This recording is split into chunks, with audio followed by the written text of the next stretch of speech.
warahmatullahi wabarakatuh.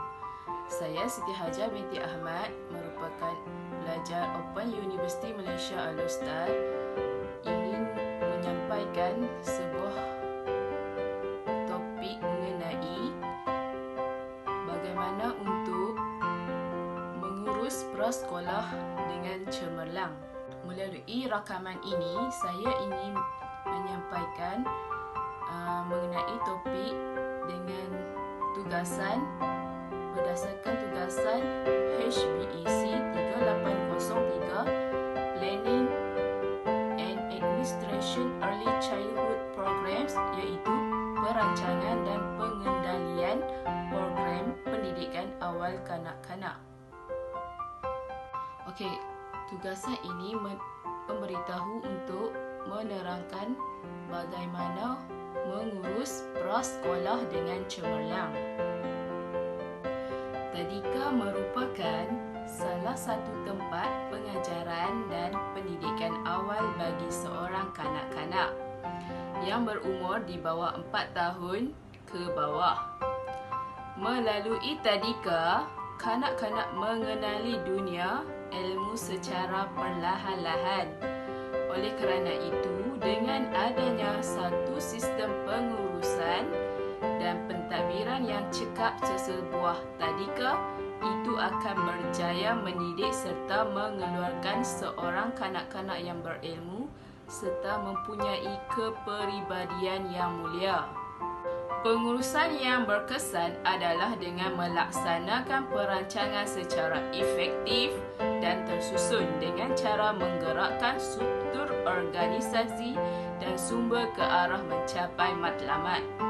Pengurusan tadika akan lebih berkesan dengan adanya dimensi pengurusan tadika yang betul, contohnya seperti mengambil kira Akta Perlindungan Kanak-kanak dan Akta Pendidikan, mementingkan kurikulum pendidikan prasekolah, mengikut teori perkembangan kanak-kanak dan amalan yang sesuai seperti teori Jean Piaget yang menggunakan teori kognitif.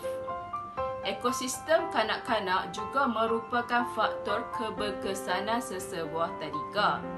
Dengan adanya persekitaran semula jadi, persekitaran sosio-budaya dan persekitaran buatan manusia merangsang kanak-kanak untuk mempelajari sesuatu dengan mudah, serta sesebuah tadika haruslah mempunyai teori pengurusan yang teratur bagi membolehkan tadika tersebut bergerak maju selaras dengan objektif yang telah ditetapkan.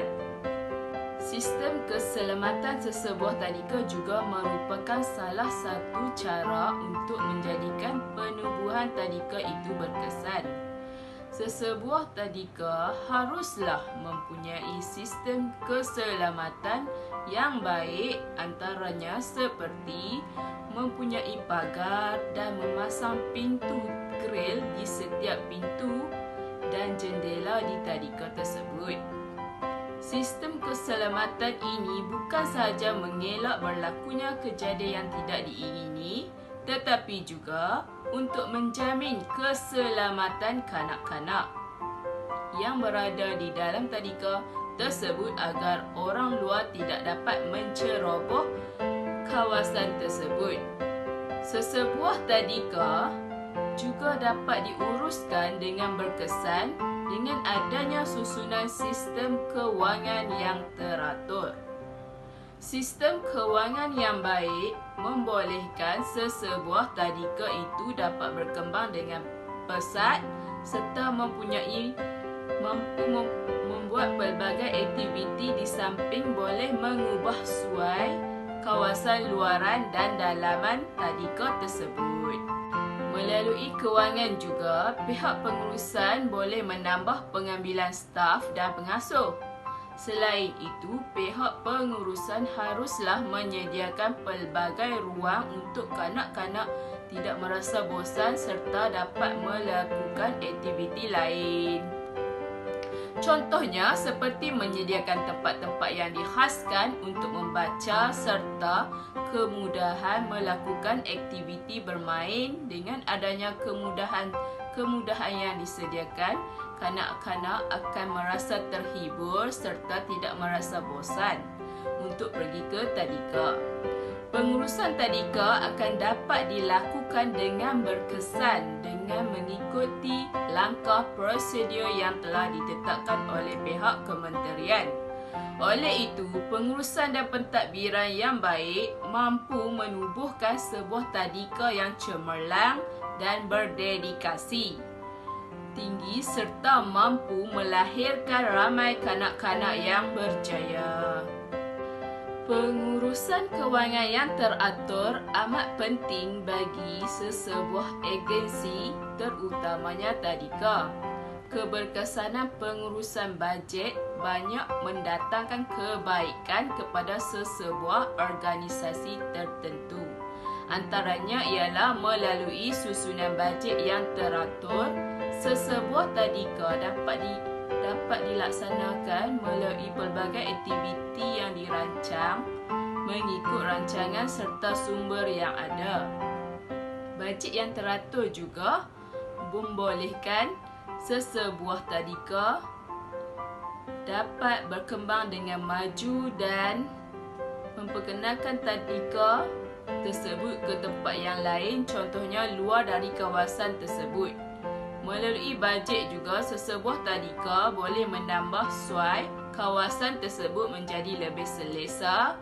Dengan menambah suai kawasan tersebut, pelbagai kemudahan untuk kanak-kanak, contohnya menambah kawasan tersebut dengan kawasan pondok rehat ataupun membuat tanaman hidroponik bagi menambahkan persekitaran di kawasan tadika tersebut. Melalui bajet juga, pihak pengurusan dapat menambah pengambilan staf serta pengasuh bagi menampung jumlah kanak-kanak yang ramai. Contohnya seperti 50 orang kanak-kanak memerlukan 4 orang guru serta 1 pembantu bagi melaksanakan sistem pembelajaran dan pengajaran dengan mudah. Dengan adanya jumlah kaki tangan yang ramai, pengurusan di sesebuah tadika tersebut lebih teratur dan nampak mudah. Para ibu bapa juga mudah untuk berurusan dengan pihak tadika. Pengurusan tadika akan lebih teratur lagi dengan adanya kemudahan seperti kemudahan pengangkutan para kanak-kanak untuk pergi dan balik ke tadika. Kemudahan ini penting bagi pihak tadika untuk memastikan keselamatan para kanak-kanak terjamin serta ibu bapa selesa dengan perkhidmatan yang diberikan oleh pihak pengurusan tersebut. Kebaikan pengurusan bajet yang seterusnya ialah seseorang individu itu dapat mengelakkan daripada melakukan pembaziran yang bukan sahaja merugikan kewangan tetapi juga merupakan satu sikap yang tidak patut dicontohi oleh kanak-kanak. Bagi memastikan seseorang individu tersebut tidak melakukan pembaziran sewaktu melakukan pembelian, seseorang individu tersebut haruslah membuat senarai semak agar kewangan yang diperlukan tidak melebihi dari apa yang telah ditetapkan. Menjadi seorang pengurus tadika bukanlah mudah. Seseorang pengurus haruslah mempunyai kualiti yang diperlukan bagi menguruskan sesuatu organisasi.